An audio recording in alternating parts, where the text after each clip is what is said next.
राष्ट्रपति रामनाथ कोविंद ने अपने कार्यकाल के समापन के अवसर पर राष्ट्र के नाम अपना आखिरी संबोधन दिया।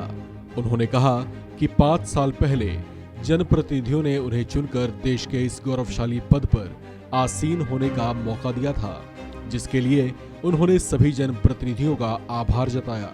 इस मौके पर उन्होंने देश की जनता का भी आभार व्यक्त किया। जनता को राष्ट्र निर्माता बताते हुए उन्होंने कहा कि उन्हें विशेष रूप से मजदूरों और किसानों से प्रेरणा मिली है। उन्होंने राष्ट्र का आभार जताते हुए अपने राष्ट्रपति कार्यकाल में सभी वर्गों का समान रूप से सहयोग मिलने पर भी आभार व्यक्त किया। राष्ट्रपति कोविंद ने अपने अंतिम संबोधन में कहा कि देश आजादी का अमृत महोत्सव मना रहा है। इस आजादी के लिए देश की कई महान विभूतियों और राष्ट्र नायकों का बड़ा योगदान रहा है। महात्मा गांधी ने ऐसे में देश को एक नई दिशा देने का काम किया। उन सभी की वजह से देशवासियों में आशा का संचार हुआ। देश के लोकतंत्र को सलाम करते हुए उन्होंने कहा कि देश में सभी को समान अवसर मिल रहे हैं। इसी वजह से कानपुर देहात के परौंख गांव में एक बेहद साधारण परिवार में पला बढ़ा होने के बावजूद वे देश के सर्वोच्च पद पर पहुंचे और एक राष्ट्रपति के तौर पर देशवासियों को संबोधित भी कर रहे हैं। उन्होंने इसके लिए देश की जीवंत लोकतांत्रिक व्यवस्था की ताकत को भी सलाम किया। राष्ट्रपति पद पर रहते हुए उन्होंने अपनी कुछ यादें भी साझा की।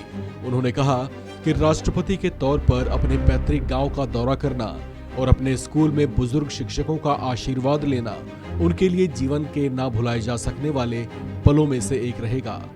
देश की युवा पीढ़ी से अपील करते हुए उन्होंने कहा कि वे अपने गांव या कस्बे और अपने स्कूलों और शिक्षकों से जुड़े रहने की इस परंपरा को जारी रखें। इससे पहले उन्होंने संसद के सेंट्रल हॉल में सांसदों द्वारा उनके लिए आयोजित किए गए विदाई समारोह में अपने संबोधन में संसद को लोकतंत्र का मंदिर बताया था, जहां सांसद उन लोगों की इच्छाओं को व्यक्त करते हैं जिन्होंने उन्हें निर्वाचित कर भेजा होता है।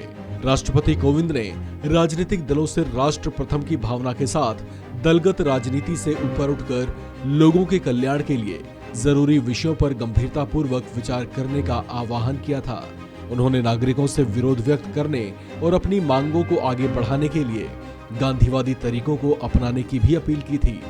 कोविंद ने भारतीय संसद प्रणाली की तुलना एक बड़े परिवार से की और सभी पारिवारिक मतभेदों को हल करने के लिए शांति, सद्भाव और संवाद की आवश्यकता पर जोर दिया। उन्होंने कहा था कि अपना विरोध व्यक्त करने और अपनी मांगों के समर्थन में दबाव बनाना नागरिकों का संवैधानिक अधिकार है, लेकिन उन्हें गांधीवादी तरीकों को अपनाकर अपने अधिकारों का शांतिपूर्वक उपयोग करना चाहिए। राष्ट्रपति रामनाथ कोविंद देश के 14वें राष्ट्रपति के तौर पर अब तक इस पद पर आसीन रहे और इस पद की शोभा बढ़ाते रहे। उनके बाद इस पद पर द्रौपदी मुर्मू इस पदभार का वहन करेंगी। इस खबर में फिलहाल इतना ही। बाकी अपडेट्स के लिए बने रहिए वन इंडिया हिंदी के साथ।